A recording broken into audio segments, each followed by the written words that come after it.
Hi, I'm John Messer, the Regional Executive of Great Lakes Regional Synod and the Leader Development Catalyst for Luminex.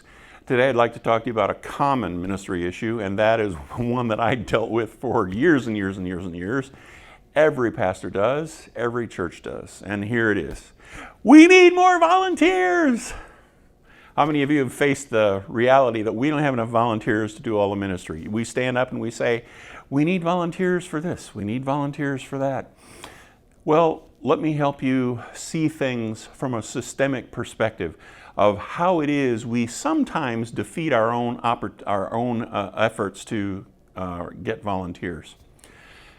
When we're recognizing a ministry deficit and we think we need more volunteers, we automatically start recruiting volunteers. We put out the call. We let people know we need volunteers for children's ministry. We need volunteers for this. We need volunteers for that. And as we do that, we get more volunteers.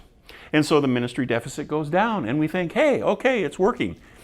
Now, there's another option that we should consider, and that is, well, we could develop leaders, we could develop apprentices that would take the ministry deficit down. And some churches do that, some churches don't. Some churches tried and have stopped. Some churches try and say it's not worth the effort. Here's why: because the more we invest in leadership development and in apprenticing, in developing those ministers that we believe we've been given, there's not an instantaneous effect, because as we work in leadership development, there's a delay, there's a process, and that takes time. And that delay in bringing down the ministry deficit makes us think that it's not working very well. And so we tend to keep asking for more and more and more volunteers and putting less and less effort into developing leaders, into apprenticing those people that God has given us in our church. So leadership development decreases while the need to ask for more and more volunteers increases. But that's not the end of the story. Here's the other thing that happens in that process.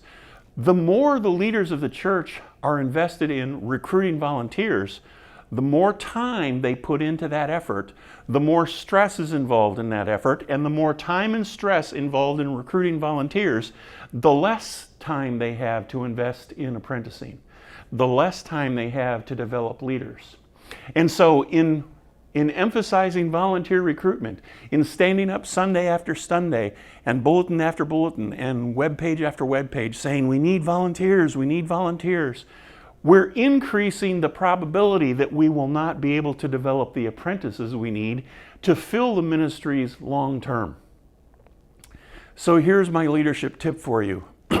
Recognize that although there is a delay in the results from developing leaders in bringing down the ministry deficit, this is a vital component, according to Ephesians 4, 11 and 12. Equipping people to do the ministry is the vital component. Volunteer recruitment will always be a reality in church, but it should not be the primary way we identify people for ministry. Apprenticing and leadership development should be. So we should make this our primary investment, and this should be secondary. And by the way, when we make this secondary, this reduces the stress and it decreases the time that we have to spend worrying about enough volunteers. And it increases the time we can do developing leaders, as we've been told to. So I hope this helps you see things from a different perspective. May you be blessed as you apply this. May Christ be glorified in your church. Thanks. I'll see you next time.